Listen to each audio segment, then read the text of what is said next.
तो आज हम लोग पढ़ेंगे इस चैप्टर का। Today's topic is atomic mass. It is a very complicated topic for class 9 science student, और ये शुरू से ही क्लियर नहीं रहता है बच्चों का, इस वजह से हर क्लास में स्ट्रगल करते चले जाते हैं। इसलिए एटॉमिक मास वगैरह क्लियर रखना, क्योंकि इस पर बेसिक है आपका साइंस का।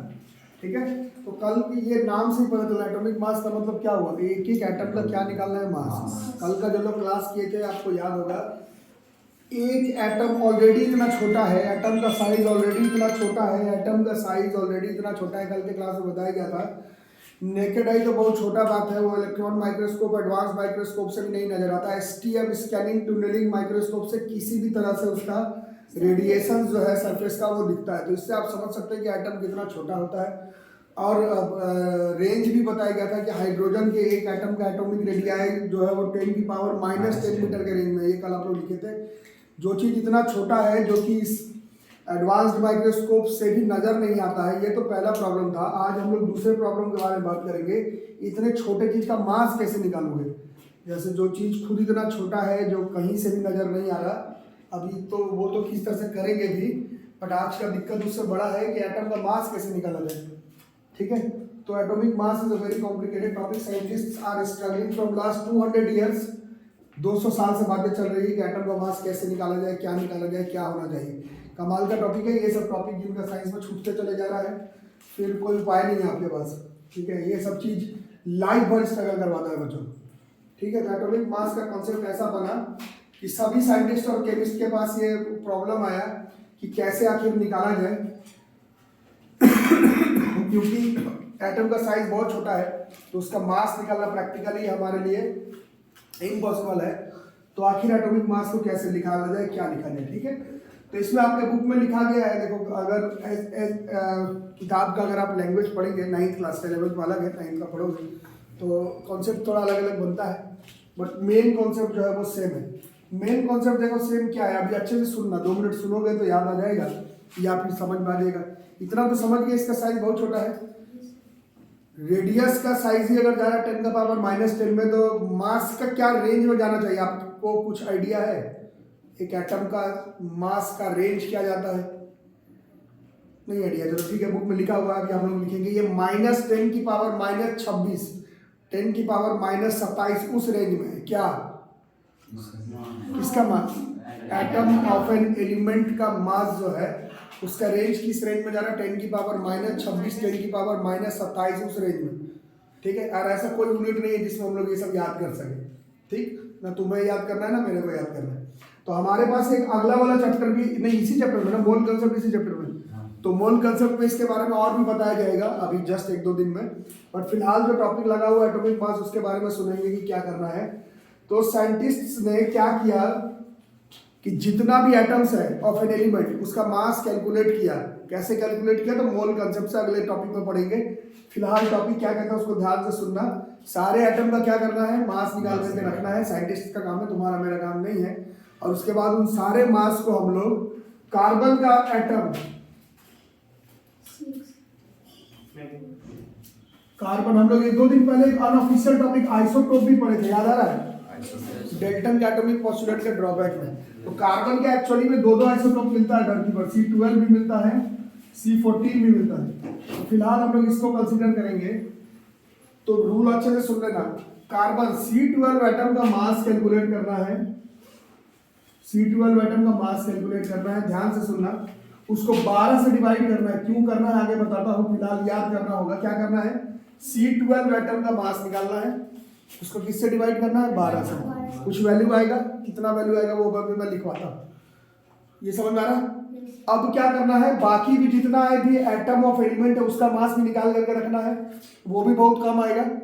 बात समझ में आ रहा है? कुछ ये टफ टॉपिक है, 9th के लिए it is a tough topic, थोड़ा सा मुश्किल होता है, बट यही बेस एटम का मास आज आप सीखेंगे 9th में, और जब तक साइंस पढ़ेंगे तब तक इसी कॉन्सेप्ट का यूज करना पड़ता है। ठीक है, क्या करने के लिए बोला, एक बार बोलो।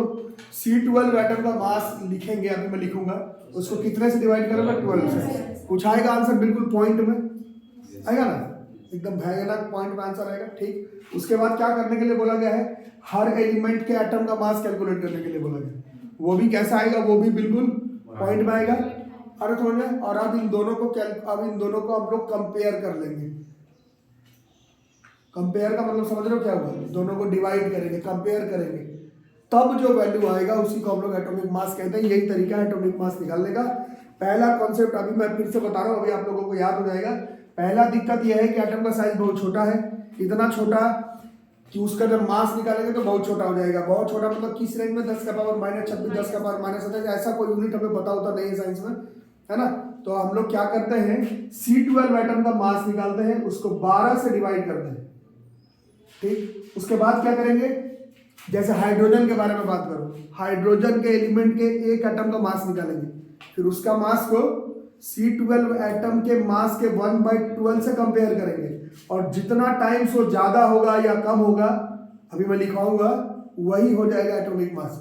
कुछ भी समझ में आया, पूरा बाउंस कर गया, पूरा ही बाउंस कर गया होगा, बट ठीक है, बट थोड़ा थोड़ा आइडिया लग रहा है ना, कम से कम प्रॉब्लम तो समझ में आ रहा है कि ये पढ़ाया क्यों जा रहा है। पढ़ाया इसलिए जा रहा है क्योंकि एटम का साइज बहुत छोटा है, उसका मास आप ऐसे, आपको मास निकालने का कौन कौन सा तरीका, वही वेइंग मशीन फिजिक्स में पढ़ाया गया है, मास निकाल दो वेट निकाल दो, बट ये तो इतना छोटा है कि वैसे तो आ नहीं पाएगा, मास निकाल दो वेट निकाल दो। तो इसका तो कुछ तरीका साइंटिस्ट ने लगाया कि ऐसे एटॉमिक मास निकालेंगे आज के बाद। और क्या मेथड होगा, फिर से एक बार बोलो, C12 एटम का मास लिखेंगे, उसको कितने से डिवाइड करेंगे, 12 से, कुछ आएगा, ठीक है, उसको रखेंगे हाथ में। उसके बाद जिस एलिमेंट का तुमको मास निकालने का शौक है एटम का, उसका एटम का मास निकालेंगे और उसको कंपेयर करेंगे किसके साथ, C12 एटम के मास के 1/12वां हिस्सा से वो जितने टाइम्स होगा वही उसका हो जाएगा एटॉमिक मास, ठीक है। फिर भी नहीं समझ में आया होगा अभी तक, कोई बात नहीं, कुछ भी समझ में नहीं आ रहा है तो अच्छे से देखो, ये अभी लिखने का जरूरत नहीं है, मैं लिखवाता हूँ। फॉर एग्जाम्पल ऐसे ध्यान से सुनना, पहले एटॉमिक मास के बारे में लिखवा रहा हूँ, बट इसको समझने के लिए कोई भी एक एटम ऐसा बताओ एलिमेंट का जिसका तुमको एटॉमिक मास पता हो, किसी का भी चलेगा। सिर्फ जमाई लेनी आती है, 2-2 3 दिन में क्लास में आके जमाई ली जाती है, इंटरेस्ट है साइंस पढ़ना, बोलो किसी का भी चलेगा। किसका मालूम है, अभी बता रही थी, कार्बन का, ठीक है, बट कार्बन से कंपेयर करना है तो हाँ चलो ठीक है, नाइट्रोजन का मालूम है आपके पास, कितना मालूम है, 14 मालूम है, ठीक है, कोई बात नहीं। मास ऑफ नाइट्रोजन आपको मालूम है आज के डेट में कितना बता रहे हैं, ये सबको मालूम है कि नहीं मालूम है, ठीक है। वैसे तो इस चैप्टर में हम लोग पढ़ेंगे, मान लो नहीं भी मालूम है तो आपके फ्रेंड्स बताएंगे नाइट्रोजन का मास कितना, 14। अब सवाल है इस 14 का मतलब क्या हुआ। जैसे तुम्हारा मास अगर मैं बोलूँ 40 kg, तो उसका मतलब तो आपको मालूम है, वेइंग मशीन में जाओगे तो तुम्हारा जो मास दिखेगा वही 40 kg है, टोटल क्वांटिटी ऑफ मैटर तुम्हारे बॉडी में 40 kg है। या फिर वेट निकालोगे, अभी फिजिक्स में पढ़ो m×g, वो g को हटा दो तो जो बच गया वही तुम्हारा मास है, तो फिजिक्स में तो ये मतलब होता है। अब इसका नाइट्रोजन का तो मास बता रहे हो 14, इसका मतलब क्या हुआ, व्हाट इज द मीनिंग, 14 का मतलब क्या, 14 यूनिट, चलो ठीक है, तो इसका मतलब क्या हुआ, इसका क्या मीनिंग, क्या निकला इसका, ठीक है। यही देखो, अब ये चीज समझा रहा हूं, उसके बाद लिखाऊंगा। इसका मतलब ये हुआ, ध्यान से देखना, इसका मतलब ये हो गया कि mass of each atom of nitrogen element, अच्छे से देखना, ये समझ में आ गया तो आगे आराम से लिखेंगे, इज क्या, 14 क्या, ध्यान से सुनो, समझो समझो, this is 14 times that of mass of 1/12 of C12 atom. अब कुछ समझ में आ रहा है कि बाउंस कर रहा है, ठीक है। अरे हाँ बोल ना, कुछ तो बोल, ना लग रहा तो ना तो बोल। C12 एटम का मास निकालेंगे, उसको 12 ही हिस्सा डिवाइड करके रखेंगे, और उसके साथ अगर हम लोग नाइट्रोजन के एक एक एटम को मास को कंपेयर करेंगे तो पता चलेगा कि हर एक एटम जो नाइट्रोजन का है वो 14 टाइम्स है। वो 14 का मतलब क्या है, वो 14 का मतलब ग्राम, किलोग्राम, सेंटीग्राम, मिलीग्राम नहीं है, वो 14 का मतलब है कि C12 एटम के 12वां हिस्सा से नाइट्रोजन का हर एक एटम का मास 12 टाइम्स, या फिर जो भी लिखे 14 टाइम्स है, ये 14 का मतलब ये है, ठीक है। ध्यान से देखो, समझो, मास ऑफ, और किसी का याद है तुम्हें, सोडियम का याद है किसी को, कितना, 23 है, चलो ठीक है, इतना याद है तो समझो। इस 23 का मतलब ये नहीं है कि उस 23 किलोग्राम हो गया, उसको सोडियम का एक एटम लिया, उसको वेइंग मशीन में डाले और वेइंग मशीन उसको 23 किलोग्राम मास दिखा दी, ये उसका मतलब नहीं होता। इसका मतलब होता है mass of each atom of, mass of each atom of sodium element is 23 times that of mass of 1/12 of carbon का एक आइसोटोप है C12 एटम। ये मीनिंग होता है केमिस्ट्री में हमेशा कार्बन से। हाँ C12 कार्बन का भी अभी जस्ट मैं बोर्ड पर लिखा था, कार्बन का एक्चुअली में दो आइसोटोप मिलता है धरती पर, C12 भी मिलता है, C14 भी। तो C12 वाला जो एटम है उसी का मास निकालना है, उसको 12 हिस्सा से डिवाइड करना है, जो भी वैल्यू आ जाए वो मैं भी लिखूंगा, कितना वैल्यू भी डेफिनेशन लिखूंगा तो, और उसके साथ कंपेयर करना है किसका, जिसका तुम एटॉमिक मास निकाल रहे हो, और वो जितने टाइम्स हुआ वही हो जाएगा एटॉमिक मास। सोडियम का मास अगर 23 है तो इसका मतलब ये नहीं है कि सोडियम का एक एटम लिया और उसको वेइंग मशीन में रख दिया और वो 23 ग्राम शो कर दिया, ये मतलब नहीं है। सोडियम का मास अभी आप लोग से मैं पूछा कितना होता है तो आप लोग खुद से बोले 23 होता है। उस 23 का मतलब भी बताओ। उस 23 का मतलब है सोडियम एलिमेंट के हर एक एटम का मास कार्बन 12 एटम के 1/12वां हिस्सा से 23 टाइम्स है, यही होता है atomic mass unit. This is atomic mass unit. Chemistry नहीं तो अलग से अगर टॉपिक नहीं होता तो फिजिक्स में ही पढ़ लेते, फिजिक्स में तो अभी टॉपिक पढ़े थे मास और वेट, उसी में पढ़ा दिया जाता, बट केमिस्ट्री में एलिमेंट के एटम का मास बटखरा में रख करके वेइंग मशीन में नहीं निकाला जाता है। This is how we calculate atomic mass unit of atom of an element. ठीक है, पहले लिखो फिर इसका थ्योरी और आगे लिखो।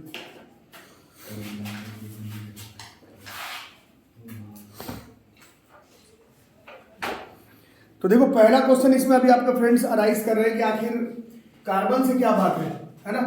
तो ये देखो आपके बुक में पहले लिखाया गया है, पहले अगर आप लोग लैंग्वेज देखेंगे तो लिखा गया है कि साइंटिस्ट पहले सबसे बढ़िया ऑक्सीजन को चुनाव किए थे, सबसे पहले ऑक्सीजन का इस्तेमाल किया था। अगले वाले पेज में, अगले वाले पेज इसी में पेज नंबर आप लोग देखेंगे 35 में है, साइड में है ना,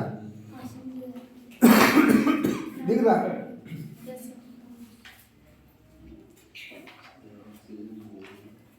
नजर आ रहा है। साइंटिस्ट के दिमाग में था पहले ऑक्सीजन को लिया गया, बट बाद में चेंज करके कार्बन को ले लिया गया। और क्यों का तो कोई ऐसा कारण नहीं है, बट ऐसा अगर आप लोग कंसेप्चुअली सोचेंगे तो कार्बन ही वो एक एलिमेंट है जो कि हमारे डे टू डे लाइफ में हर जगह पर है। Carbon is the most interesting and important element या फिर एटम दैट एग्जिस्ट। ठीक है, आपके अगल बगल आप रूम में भी देखेंगे तो सब जगह पर आपको कार्बन का प्रेजेंस जरूर दिखेगा। गैस में देखोगे, लकड़ी में देखोगे, हवा में जो एटमॉस्फेयर के गैस में है उसमें देखोगे। कार्बन डाइऑक्साइड आप लोग मालूम है, हम लोग क्या लेते हैं, हम लोग ऑक्सीजन लेते हैं और छोड़ते क्या है, कार्बन डाइऑक्साइड। प्लांट में इंटेक किसका है, कार्बन डाइऑक्साइड का। बोलने का मतलब यह है कि मैं इस पर तो अभी डिस्कशन नहीं कर रहा, बट एज अगर कोई दिमाग में एज ए साइंस स्टूडेंट हम लोग सोचेंगे कि ऐसा क्यों लिया गया था, तो ये लिखा गया है कि कार्बन ही बहुत ही एक ऐसा एलिमेंट है जो कि कई अलग तरीके से एग्जिस्ट करता है और कई अलग तरह का केमिकल कंपाउंड का फॉर्मेशन करता है। डे टू डे लाइफ में कनेक्टेड है, हर जगह पर कार्बन मौजूद है। इस वजह से पहले ऑक्सीजन को लिया गया था, बट बाद में थोड़ा सा साइंटिस्ट ने 1961 में शायद लिखा हुआ, देखो अंडरलाइन कर लो, 1961 में यूनिवर्सली एक्सेप्ट किया गया कि जब भी हम लोग मास कैलकुलेट करेंगे एटम का, मिल गया 1961 में अंडरलाइन कर लो, उसमें लिखा गया जब भी किसी एलिमेंट के एटम का मास निकालना है यूनिवर्सली एक्सेप्ट किया गया, हम लोग किसका मास को कंसीडर करेंगे, कार्बन का। कार्बन का भी लेकिन दो आइसोटोप होता है, इसलिए बार बार C12 लिखा जाता है। ये C12 को देख करके कंफ्यूज मत कर देना कि कार्बन का जो दो आइसोटोप है धरती पर, C12 और C14, इसी वजह से बार बार C12 लिया जाता है। ठीक है, पहला चीज तो ये हो गया। दूसरा नंबर पर है कि 12 से क्यों डिवाइड कर रहे हैं, तो ये भी चैप्टर 4 में आपको पढ़ाया जाएगा। ऐसे आप लोग एक टेबल देख लो पहले, वैसे चैप्टर 4 की बात है। पेज नंबर 51 में कार्बन को देखो, पेज नंबर 51 में कार्बन देखो, पेज नंबर 51 में कार्बन मिला। इसमें देखो प्रोटॉन का संख्या कितना है कार्बन का, हर एक एटम में 6 लिखा, और न्यूट्रॉन का संख्या ये जो 6 और 6 12 है, ये हम लोग चैप्टर 4 में देखेंगे कि ये प्रोटॉन और न्यूट्रॉन ही मिल करके एटॉमिक मास का फॉर्मेशन करता है। इसी वजह से उस समय की बातें मैं बता रहा हूँ, C12 एटम का जो मास था उसके अंदर भी 12 पार्टिकल प्रेजेंट है, अभी हमें मालूम है, इसीलिए उसको 12 से डिवाइड करके रखते हैं।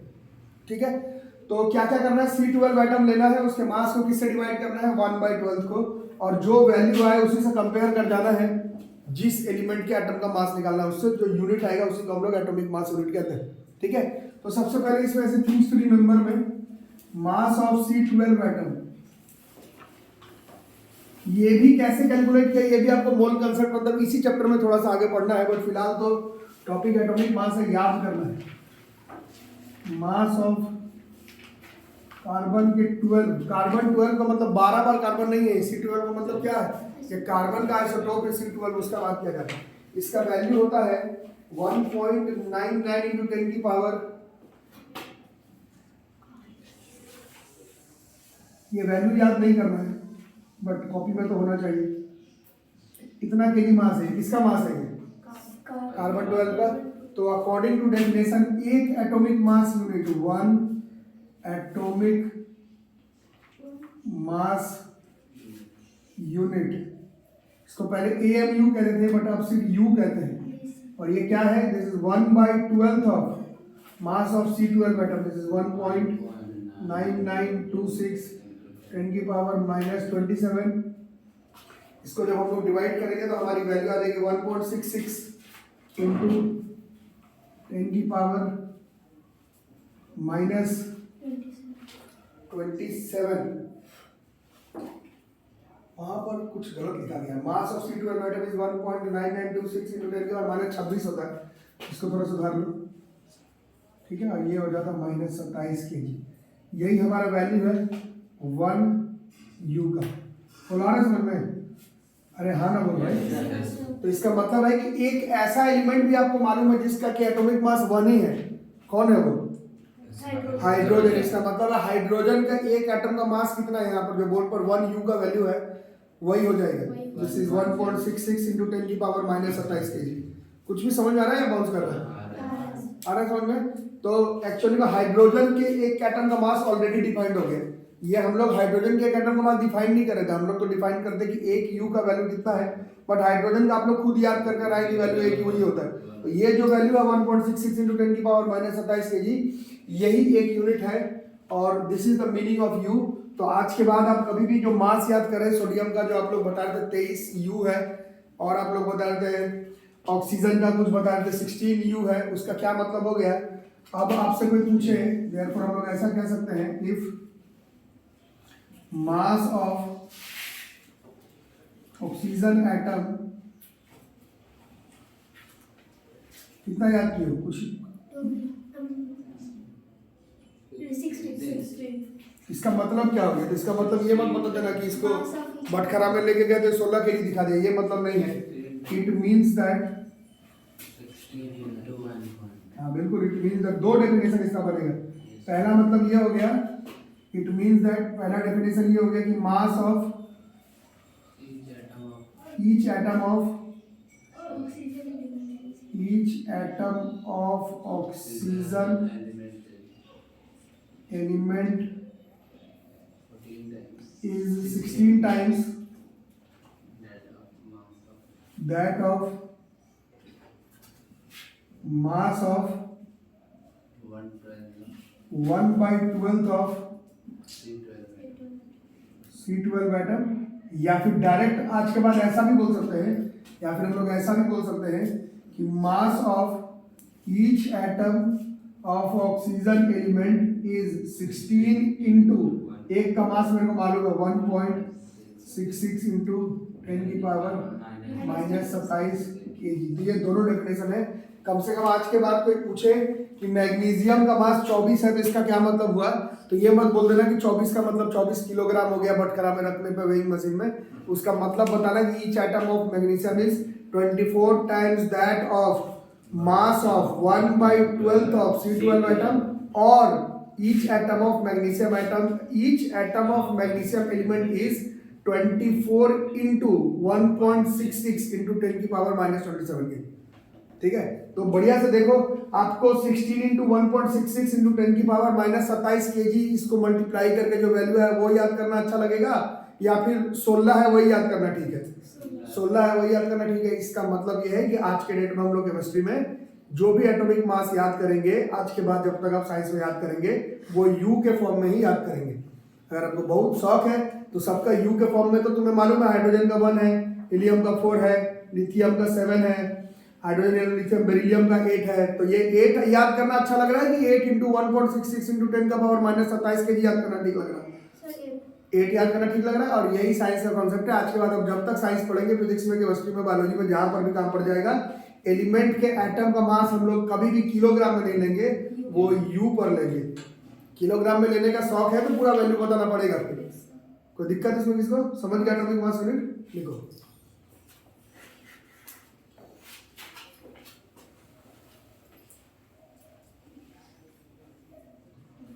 तो भैया atomic mass of few elements, atomic mass of few elements, atomic mass of few elements. Of few element तो भैया बहुत सारे एलिमेंट है, बट हम लोग सेफ्टी के लिए कम से कम 1 से 20 तक जो एलिमेंट है उसका एटॉमिक मास याद करके रखेंगे। कुछ लोग बता रहे हैं ये टॉपिक एक्चुअली में चैप्टर 4 में भी पढ़ाया जाएगा, बट अभी जस्ट इसके बाद जो टॉपिक आने वाला है आप लोगों को मालूम होगा, मोल कंसेप्ट पर हम लोग एंट्री करने वाले हैं। तो उसके लिए आपको मास याद करना पड़ेगा। तो 1 से 20 तक का मास हम लोग याद करके रखेंगे। तो हाइड्रोजन कितना है इसका एटॉमिक मास? और सब यू में है, तो बार बार मत बोलना कि आप यूनिट लिखना नहीं भूल जा रहे हैं। ऊपर लिखा हुआ है कि सब यू में ही चलेगी। Helium 4,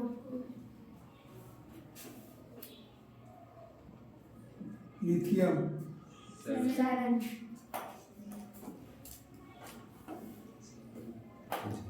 beryllium 9, hydrogen lithium beryllium boron 11 क्या कर रही है आप? अलग चलो चलो चलो जल्दी। हाँ चलो बिल्कुल। कुकर कार्बन का बोल 12 गरम गरम बोल दे। नाइट्रोजन 14 8 16 9 19 ट्रिलियन के बिना बोरॉन कार्बन नाइट्रोजन और फ्लोरीन 20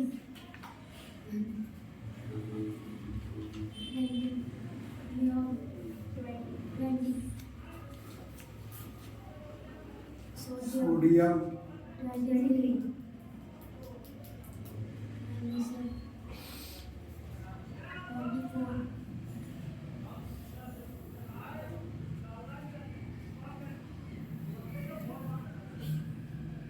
एल्यूमिनियम 27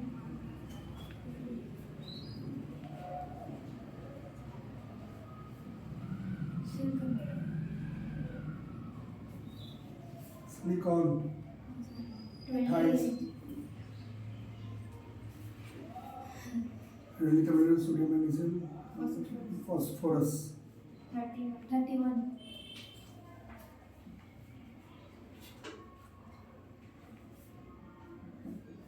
सल्फर 32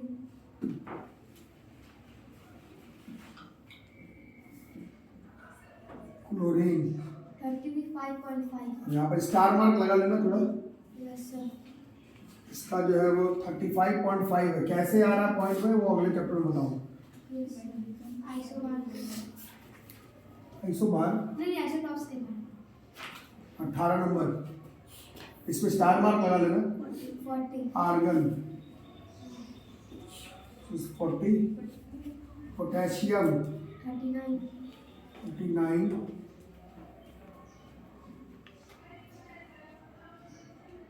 कैल्शियम 40 ठीक है। कैसे निकाला गया है वो मोल कंसेप्ट में भी बताऊंगा, वो आपको अगले चैप्टर 4 में भी बताऊंगा, बट फिलहाल कैसे का बात नहीं है, अभी फिलहाल आपको याद करना है। और मास याद करते करते ये जो बगल में नंबर है ये इन सबका एटॉमिक नंबर है। क्या है ये इसका? Atomic number. ये भी कैसे आया, क्यों आया, कितना आया, ये चैप्टर 4 में पढ़ना है।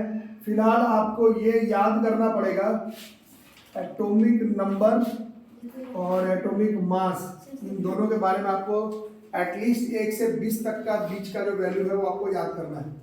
ठीक है, जिनको याद हो गया अच्छी बात है, जिनको नहीं याद है याद करना पड़ेगा।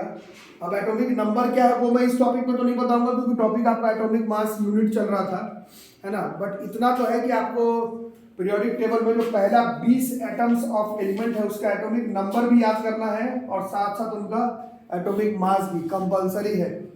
ठीक है, तो इसको बढ़िया से आप लोग याद करो।